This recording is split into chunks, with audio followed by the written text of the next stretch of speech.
গরিবের মেয়ের বিয়ে বাড়ি যাওয়া ভার্সেস বড়লোকের মেয়ের বিয়ে বাড়ি যাওয়া। মা, হ্যাঁ বল। আমার কিছু টাকা লাগবে। কি করবি টাকা নিয়ে? আরে তুমি জানো না, টেপির বিয়ে। ও, টেপির বিয়ে, তো ওর জন্য একটা কিছু কিনতে হবে না? আর আমিও একটা শাড়ি নেব ওর বিয়েতে পরার জন্য।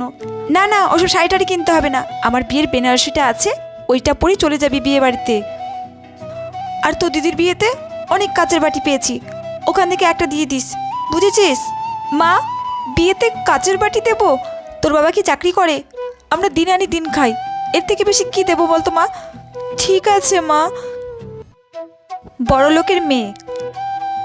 মম, ও বেবি, আমার কিছু টাকা লাগবে, আমার বেস্ট ফ্রেন্ডের বিয়ে, ওর জন্য ভাবছি একটা গিফট কিনবো।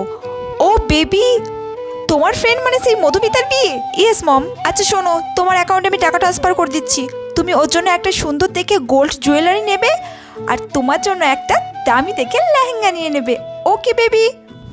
আমার জন্য লেহেঙ্গা কিনবো? Wow mom, you are the best mom.